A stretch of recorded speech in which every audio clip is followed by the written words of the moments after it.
Subject रहेगा वो current affairs based रहेगा। आपको पता ही प्रत्येक एग्जाम में करंट अफेयर्स का अपना एक महत्व है, इम्पोर्टेंस है।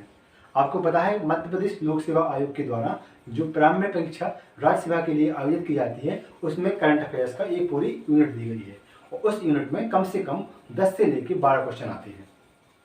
साथ ही साथ दोस्तों जो मध्य प्रदेश कर्मचारी चयन बोर्ड है उसके द्वारा जो भी एग्जाम कंडक्ट कराए जाते हैं उसमें भी कम से कम 5 से 6 क्वेश्चन करंट अफेयर्स के आते ही आते हैं। इसी के साथ जो भी हमारा उत्तर प्रदेश झारखंड उत्तर प्रदेश झारखंड, इसका बिहार, उत्तराखंड, राजस्थान जो राज्य हैं उनके जो राज्य सेवा की प्रारंभिक परीक्षा होती है उनमें भी जो करंट अफेयर्स है वो आता ही आता है। इसके साथ उनके जैसे रीट हुई, यूपी पुलिस हुई, इस प्रकार की जो भर्ती परीक्षा होती है उनमें भी करंट अफेयर्स का अपना एक महत्व है। दोस्तों आप हमेशा करंट अफेयर्स पढ़ते रहिएगा।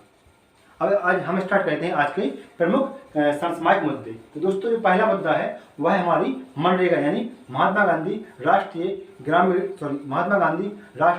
रोजगार गारंटी योजना से संबंधित है। किससे संबंधित है? महात्मा गांधी राष्ट्रीय रोजगार गारंटी अधिनियम से संबंधित है। तो इसमें क्या कहा गया है? इसमें है कि जो मनरेगा की मजदूरी में वृद्धि, मनरेगा योजना है, मनरेगा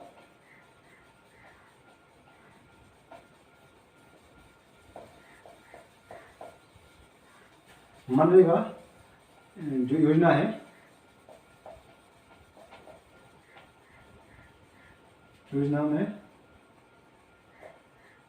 मनरेगा योजना की मजदूरी दर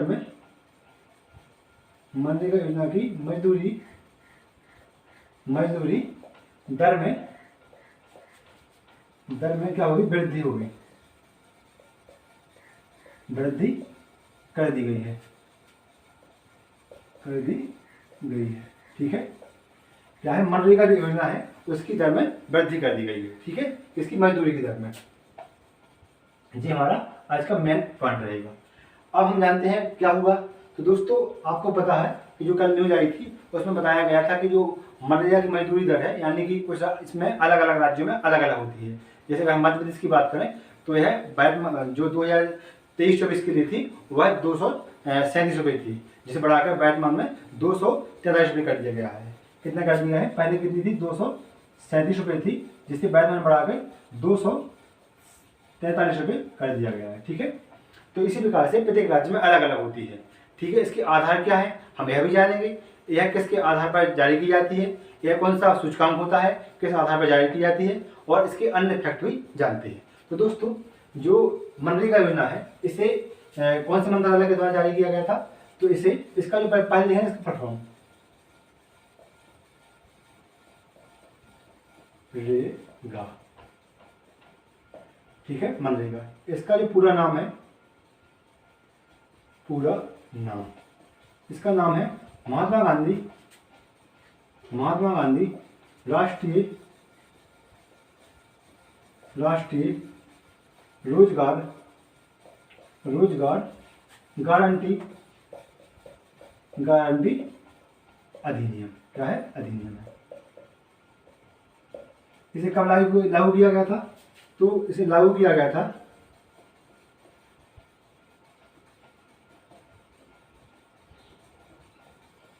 2005 में। कब लागू किया गया था? 2005 में लागू किया गया था, ठीक है। महात्मा गांधी राष्ट्रीय रोजगार गारंटी अधिनियम। मंत्रालय कौन सा था? तो मंत्रालय था ग्रामीण विकास मंत्रालय, भारत सरकार। ग्रामीण विकास मंत्रालय, भारत सरकार। इसे केंद्रीय ग्रामीण विकास मंत्रालय भी बोल सकते हैं, ठीक है। इसके बाद इसमें जो गारंटी दी गई है वो किसकी दी गई है? गारंटी, ठीक है, 100 दिन के रोजगार की, 100 दिन के रोजगार की, ठीक है। किसे?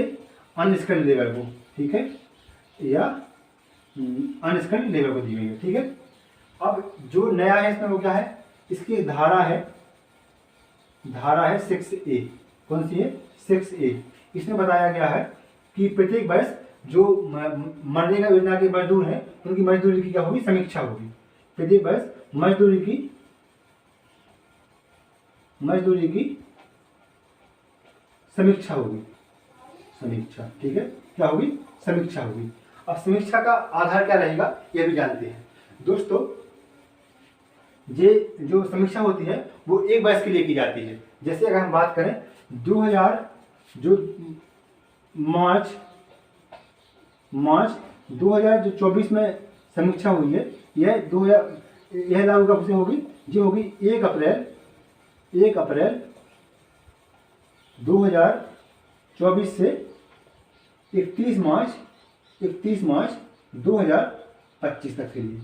कितने के लिए, 1 अप्रैल 2024 से 31 मार्च 2025 तक के लिए। क्यों होगी, क्योंकि इसे माना गया है वित्त वर्ष। क्या, वित्त वर्ष क्या है, ये हमारा वित्त वर्ष है। और जो मजदूरी होती है वो एक वित्त वर्ष के लिए लागू होती है। ठीक है, इतनी बात समझ में आ गई होगी। अब जो समीक्षा होती है इसके आधार क्या है, तो दोस्तों आपने एक नाम सुना होगा, कंज्यूमर प्राइस इंडेक्स। एक दो इंडेक्स होते हैं, एक होता है होलसेल इंडेक्स होता है, WPI होता है, एक CPI होता है, जिसे बोलते हैं कंज्यूमर प्राइस इंडेक्स या उपभोक्ता मूल्य सूचकांक। क्या होता है, सूचकांक। समीक्षा का आधार, समीक्षा का आधार तो आधार क्या है इसका, इसका आधार है CPIAL, यानी कि consumer price index agriculture labour के लिए। किसके लिए, एग्रीकल्चर लेबर के लिए, या उपभोक्ता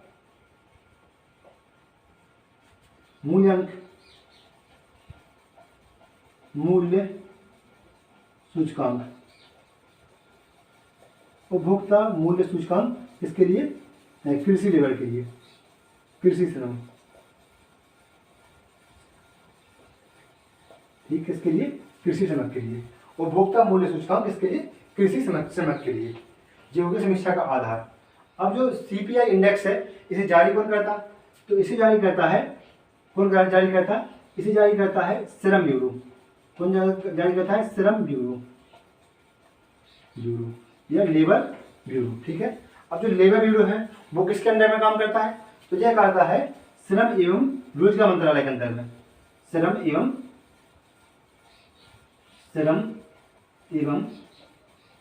रोजगार मंत्रालय,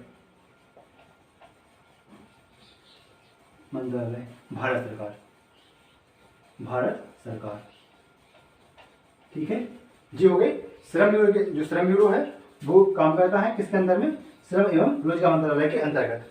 अब जो CPI है इसके आधार क्या होते हैं दोस्तों, जो CPI है इसके आधार क्या होंगे, CPI के आधार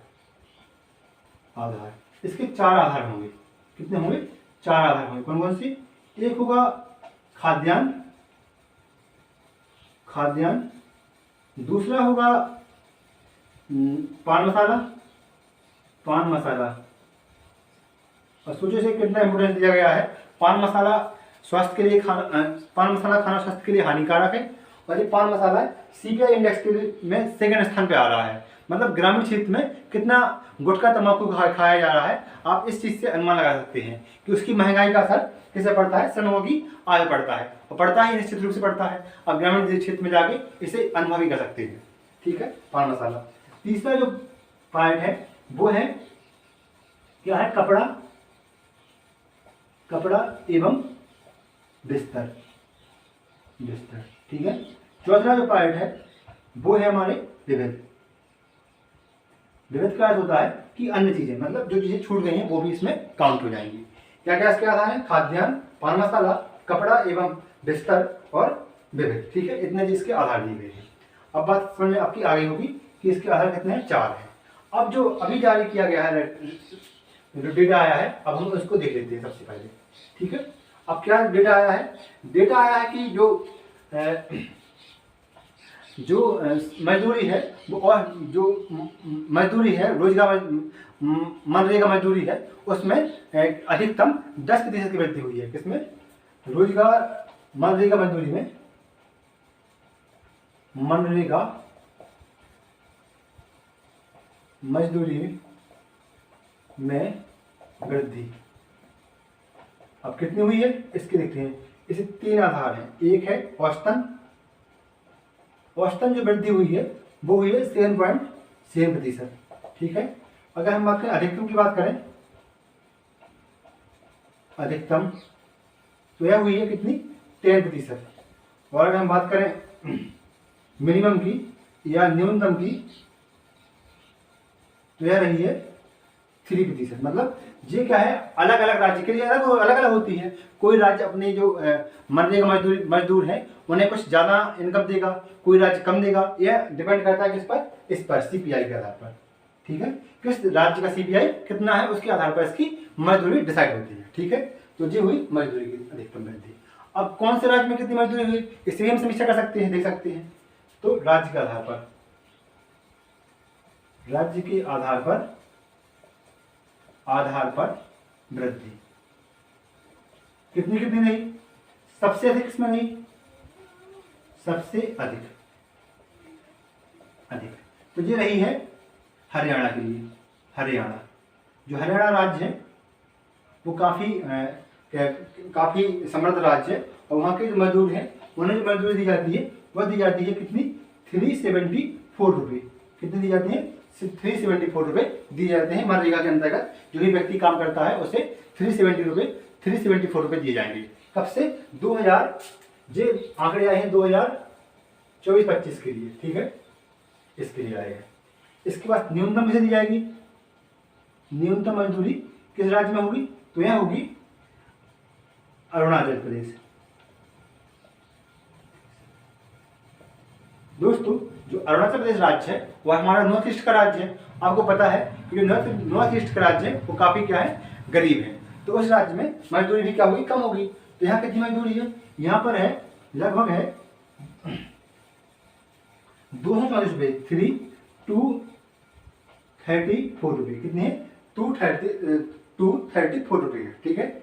इसके बाद अगर हम एमपी की बात कर लें, एमपी और सीजी की बात कर लें तो यहाँ पर कितनी है, यहाँ पर है 243 रुपये।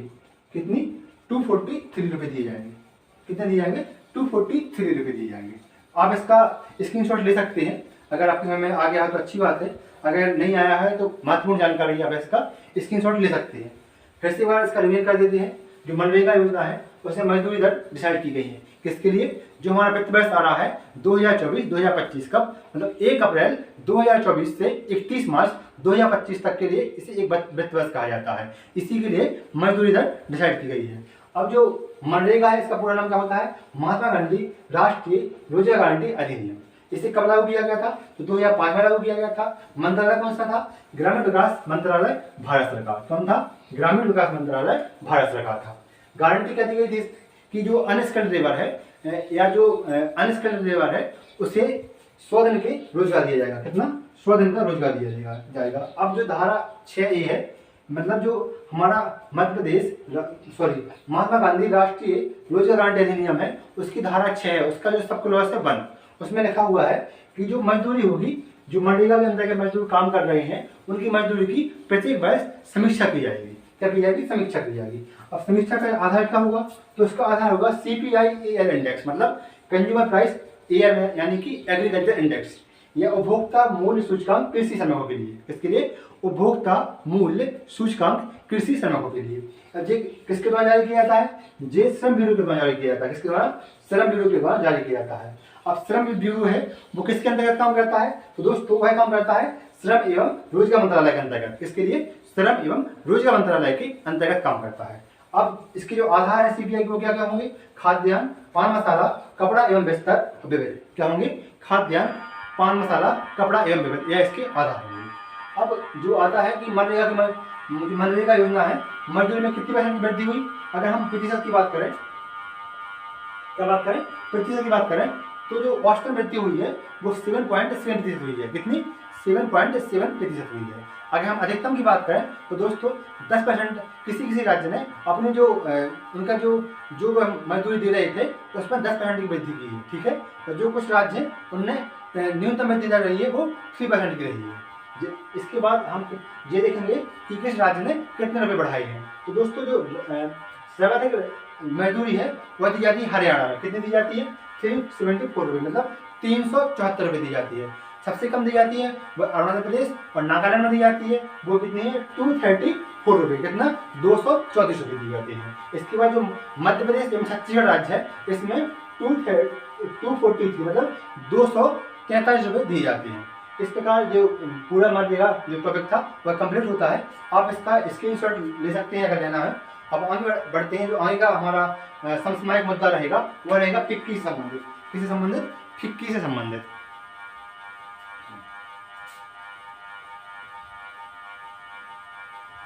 तो इस प्रकार से जी हमारा आज का मनरेगा का मुद्दा था। इससे जो क्वेश्चन पूछे जाएंगे वो काफ़ी इंपॉर्टेंट क्वेश्चन बनते हैं। ये कहीं ना कहीं आपको करंट अफेयर्स में देखने के लिए मिल जाएगा। जो क्वेश्चन रहेंगे वो इस प्रकार से रहेंगे, जैसे कि सबसे कठिन जो क्वेश्चन बनेगा वो मैं बता देता हूँ कि अगर वो पूछेगा कि जो मनरेगा मजदूरी है वो किस आधार पर डिसाइड की जाती है, तो आप बता देंगे कि जो हमारा CPI है उसका AN यानी कि consumer price index agriculture labour के लिए, यानी कि उपभोक्ता मूल्य सूचकांक इसके लिए श्रमिक मजदूरों के लिए है, उसके आधार पर डिसाइड की जाती है। अगर उसने पूछ लिया कि इसके आधार क्या थे तो ये काफ़ी इंपॉर्टेंट क्वेश्चन हो जाता है। इसके 4 आधार थे, क्या क्या? खाद्यान्न, इसके बाद दूसरा था हमारा पान मसाला, तीसरा था कपड़ा एवं बिस्तर, और चौथा था हमारा क्या? विभिन्न। ये 4 आधारों पर इसकी मजदूरी डिसाइड की जाती है। इससे जो आधार रहते हैं इससे महंगाई भी देखा जाता है कि महंगाई है वह कम हुई है या वृद्धि हुई है, प्लस हुई है या माइनस हुई है, उसी के आधार पर मजदूरी डिसाइड की जाती है। अब हमारा सेकंड करंट अफेयर्स है, या सेकंड करंट जो हमारा समसामयिक मुद्दा है वह है फिक्की से संबंधित। अब जो हमारा मुद्दा है वो है फिक्की से संबंधित। अब जो फिक्की है उसकी या फेडरेशन क्या है? एक फिक्की है, फिक्की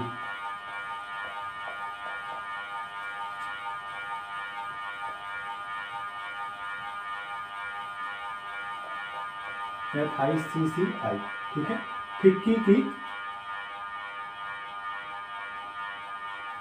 फिक्की महिला संगठन, फिक्की महिला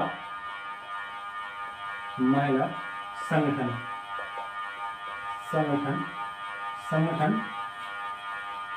की 41 बैठक 41वीं बैठक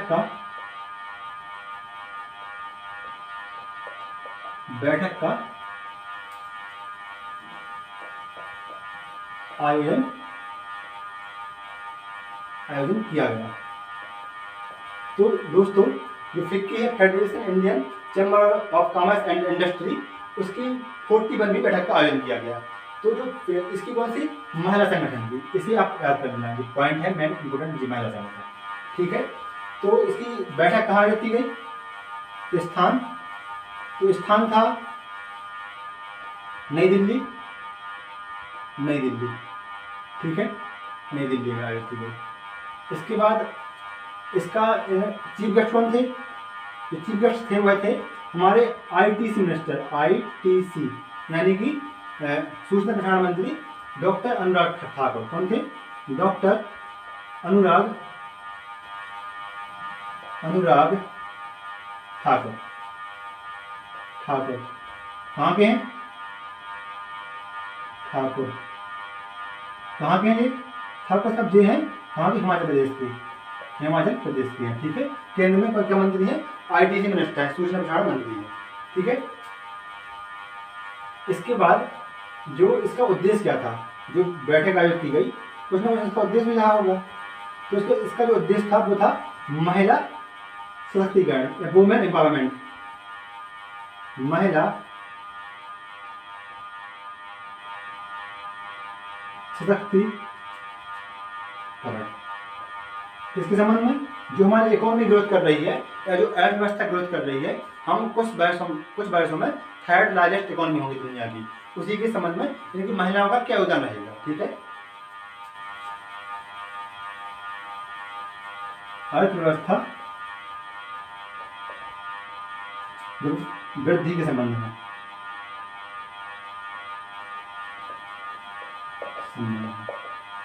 ठीक है। इसके बाद इसकी जो फिक्की है महिला विंग है, मतलब जो हमारा फिक्की संगठन है यानी कि federation of Indian chamber of commerce and industry, उसकी जो महिला विंग है, उसके जो क्या नाम महिला विंग, उसके जो मुख्य प्रमुख रहेंगे, प्रमुख फिक्की की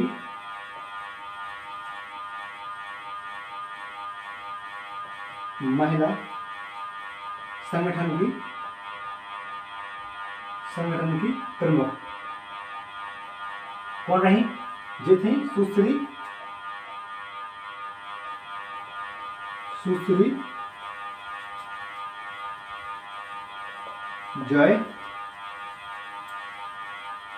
जयश्री दास वर्मा। जयश्री दास वर्मा, ठीक, कौन थी?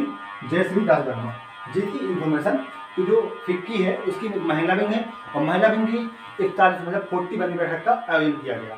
इसमें जो चीफ गेस्ट थे वह अनुराग ठाकुर थे, जो हमारे IDC मिनिस्टर हैं, सूचना एवं प्रसारण मंत्री हैं, ठीक है।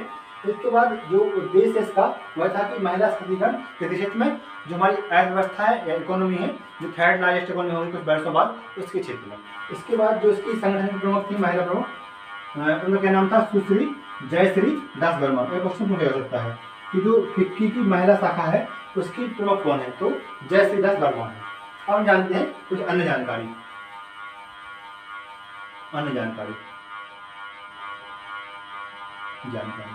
दोस्तों, जो फिक्की है इसका फॉर्म होता है फेडरेशन, पूरा नाम क्या होता है? Federation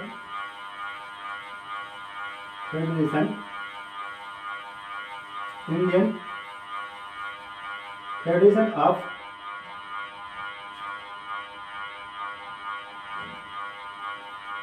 Indian chamber of commerce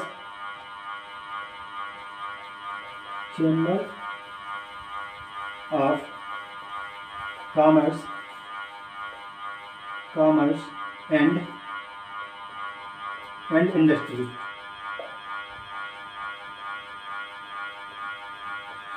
क्या है? Federation Indian chamber of commerce and industry. Federation Indian chamber of commerce and industry, ठीक है, इसका पूरा नाम है। अब स्थापना कब हुई थी इसकी? स्थापना हुई थी 1927 को। कब हुई थी?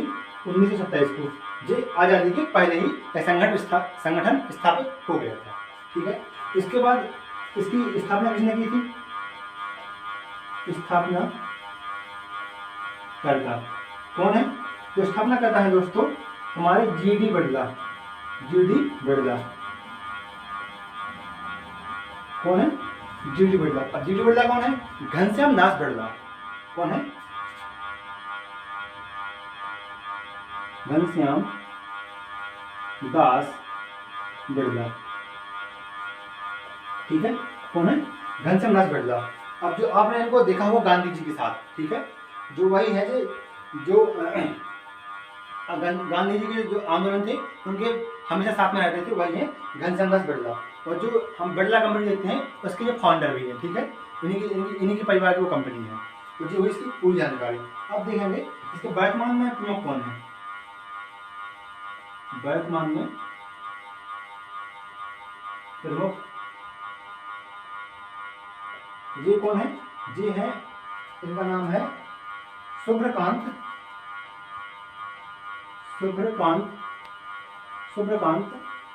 पांडा। कौन है? शुभ्रकांत पांडा है। तो यहाँ से जो क्वेश्चन बनेंगे अब हम देख सकते हैं। पहला तो यही आएगा कि जो हमारी फिक्की की महिला संगठन है उसकी कौन सी बैठक का आयोजन किया गया? तो दोस्तों 40 बैठक का आयोजन किया गया। दूसरा क्वेश्चन आएगा कि जो फिक्की की महिला विंग है उसके संगठन के प्रमुख कौन है? तो है सुश्री जयश्री दास वर्मा। कौन है? सुश्री जयश्री दास वर्मा। इसके बाद आएगा कि जो फिक्की है इसका पूरा नाम क्या है? Federation of Indian chamber of commerce and industry. यहाँ पर जब लोग इसका प्रोफार्म पूछते हैं तो कहीं पर जो ऑफ है कभी बार इसको यहाँ पर लगा देते, इसको हटा के यहाँ लगा देते, तो आपको काफ़ी यहाँ ध्यान रखना कि क्या नाम है? Federation of Indian chamber of commerce and industry नाम है इसका, ठीक है। इसकी स्थापना कब की गई थी? तो ये 1927 में की गई थी। फिर पूछेंगे इसके भारत महात्मा कौन है, तो शुभ्रकांत पांडा है। कौन है? शुभ्रकांत पांडा है। इतनी इसकी जानकारी थी जो काफ़ी इंपॉर्टेंट जानकारी है। अब इसको पूछेंगे हेडक्वार्टर। तो हेडक्वार्टर आपको कॉमन सेंस की बात है, आपको पता ही होगा कहाँ होगा, नई दिल्ली में है। कहाँ पर है? नई दिल्ली में।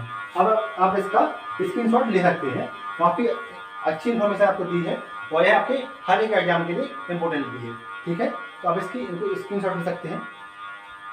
अगला जो हमारा समसामयिक मुद्दा रहेगा वह रहेगा एनपीए से रिलेटेड। किससे? एनपीए से संबंधित रहेगा।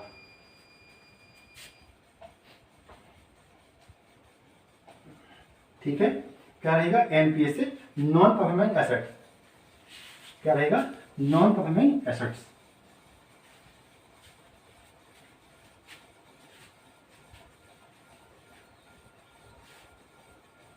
तीसरे नंबर का इसमें क्या है कि जो हमारा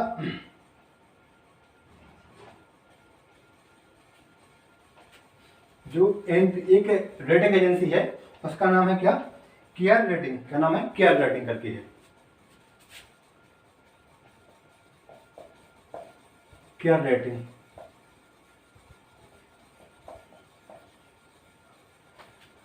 इसने बताया कि जो केयर रेटिंग के अनुसार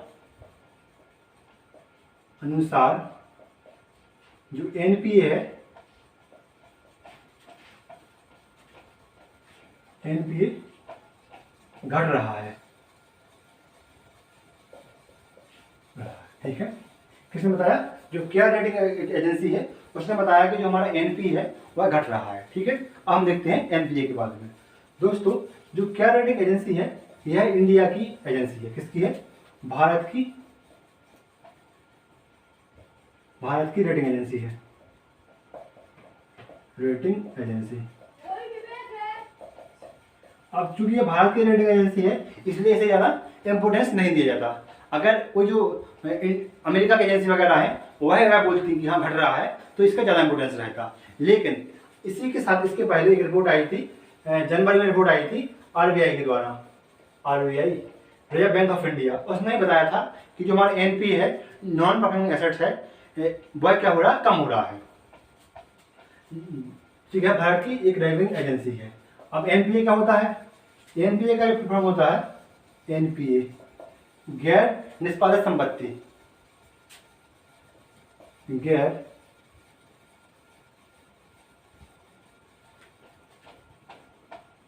निष्पादित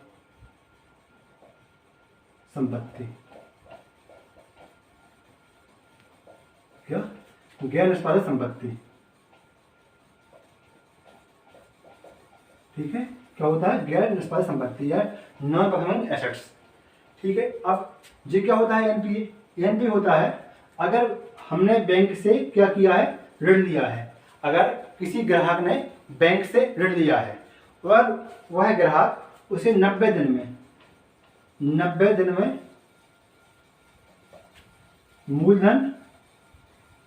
मूलधन एवं ब्याज, क्या? ब्याज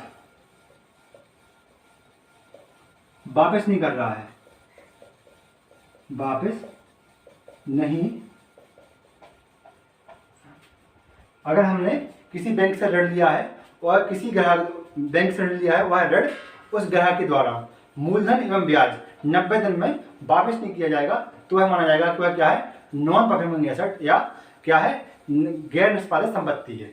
क्या? गैर निष्पादित संपत्ति है।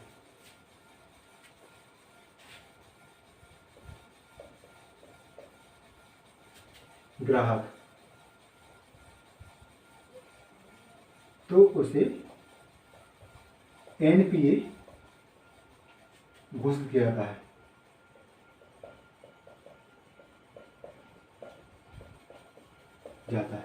ठीक है, अब जो एनपीए होता है ये जो जैसे एक तो होता है, जैसे हम अगर ऋण लेते हैं तो दो प्रकार के लोग ऋण लेते हैं। एक होते हैं इंडस्ट्री या मतलब उद्योगपति और दूसरे होते हैं किसान।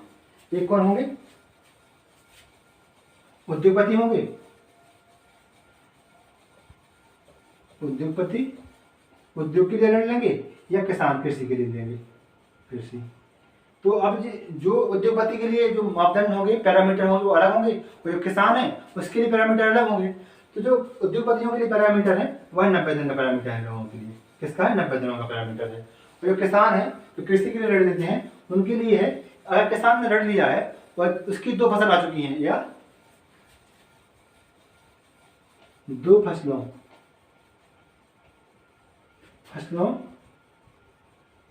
की 2 फसलों के 2 फसल उगाने,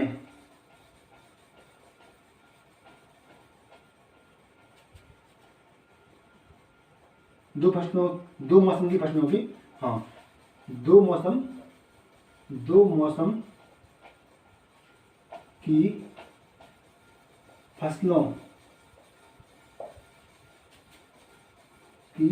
फसलों को उगाने के बाद भी ऋण नहीं चुका रहा है, ऋण नहीं चुका रहा है। ठीक है? क्या कि 2 मौसम की फसलें आने के बाद भी अगर वो किसान ऋण नहीं चुकाएगा तो उसे एनपीए माना जाएगा। उद्योगपति के लिए क्या होगा कि अगर 90 दिन हो गए हैं और मूलधन और ब्याज नहीं वापस कर रहा है तो उसे भी एनपीए माना जाएगा। अब दोस्तों, एनपीए कितने प्रकार का होता है? इसका प्रकार होते हैं 3 प्रकार का। कितने प्रकार का? 3 प्रकार का होता है एनपीए। कौन कौन सा? एक होता है अवमानक, दूसरा होता है हमारा एनपीए, उसे बोलते हैं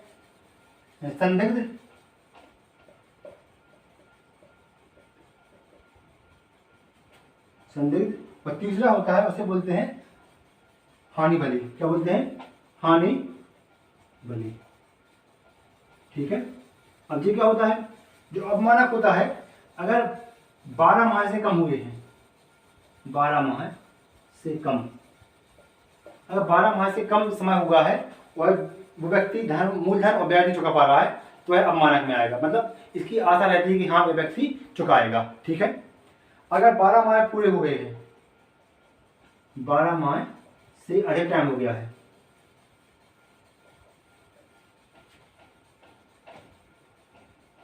ठीक है, तो किसमें आ जाएगा? संदिग्ध में आ जाएगा। हाँ, अब चुका भी सकता है या नहीं चुका सकता है। ठीक है? किसमें आ जाएगा? संदिग्ध में आ जाएगा। जी, पहले क्या था? अवमानक था, फिर क्या हो गया? संदिग्ध हो गया, फिर होता है हानि भरी। मतलब इसे अब डाल दो कि हाँ, वापस होना ही नहीं है। जैसे विजय माल्या वाला, जो विजय माल्या का ऋण हो गया वो क्या हो गया? हानि भरी में आ गया, क्योंकि उसे 12 माह से ज्यादा हो गए हैं। ठीक है? और जो अभी तुरंत में जो अपन ने ऋण लिया है, मतलब 12 माह से कम है, तो वो किसमें आएगा? अवमानक में आ जाएगा। ठीक है? इसमें क्या आता है? वसूली की उम्मीद नहीं। क्या? वसूली की उम्मीद नहीं। ठीक है? वसूली की उम्मीद नहीं होती है, जो होते हैं एनपीए। अब जो न्यूज थी उसमें बताया गया था कि जो एनपीए है वो 2023 में कितना था? जी था 2023 में था जो एनपीए, वो था कितना? 2023-24 में था 2.3 से 3.7 तक था। कितना था? 2.3 से 3.7 तक था। ठीक है? 2.7 से कितना था? 3.7 तक था। लेकिन जो अभी जो आंकड़े आए थे इसके केयर एजेंसी के, रेटिंग एजेंसी के, इसने बताया था कि ये कितना हो गया है। इसके एजेंट आंकड़ा दिया था कि वो हो गया है 2024 में, वो हो गया है कितना? 2.4 तक घट गया है। ठीक है? कितना हो गया? 2.4 तक घट गया है। ठीक है? तो ये था हमारा एनपीए। जो हुआ हमारा थर्ड जो मुद्दा था वो एनपीए संबंधित था। तो इसमें हमने जाना कि एनपीए क्या होता है, रेटिंग एजेंसी क्या होती है। दोस्तों, रेटिंग एजेंसी वह एजेंसी होती है जो जैसे अपने यहाँ होती है ना, ये कोई रैंकिंग जारी करते हैं, जो जैसे अपन को पता है एसडीआई रैंकिंग आई है। ठीक है? इसी प्रकार से जो वर्ल्ड बैंक वह भी रैंकिंग जारी करता है। उसी प्रकार से जो वित्त के क्षेत्र में एक एजेंसी है उसका नाम क्या है? Care rating agency.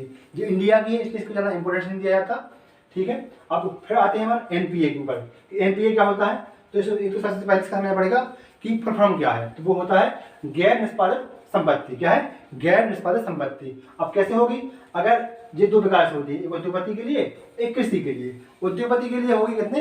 अगर 90 दिन में ब्याज और मूलधन वापस नहीं किया है तो उसे एनपीए माना जाएगा। कृषि के लिए क्या होगी? अगर 2 मौसम की आपने फसल उगा ली है, उसके बाद भी आपने क्या है हमारा मूलधन बैंक का और ब्याज वापस नहीं किया है तो उसे भी एनपीए माना जाएगा। अब एनपीए 3 प्रकार का होगा, एक वो अमानक, संदिग्ध और हानि वाली। और अमानक होगा कैसे होता? अगर 12 माह के अंदर आपने ऋण नहीं चुकाया है तो वह क्या होगा? अमानक माना जाएगा। अगर 12 माह से ज़्यादा हो जाएंगे तो हो जाएगा संदिग्ध में कि हाँ व्यक्ति चुका भी सकता है और नहीं चुका सकता है। फिर होता है हानि वाली, मतलब अब वसूली की उम्मीद नहीं रह जाएगी, तो किस में आएगा? थर्ड में आ जाएगा। ठीक है। अब जो इसमें एजेंसी ने क्या, रेटिंग एजेंसी ने जो आंकड़े जारी की हैं कि जो 2024 तक है वह एनपीए घटी कितना हो जाएगा? 2.4 तक पहुंच जाएगा। ठीक है। तो ये इसकी आज की प्रमुख न्यूज़ थी। थैंक यू दोस्तों। इस प्रकार की वीडियो को प्राप्त करने के लिए हमारे चैनल को लाइक करें, सब्सक्राइब करें एवं कमेंट करें। थैंक यू दोस्तों।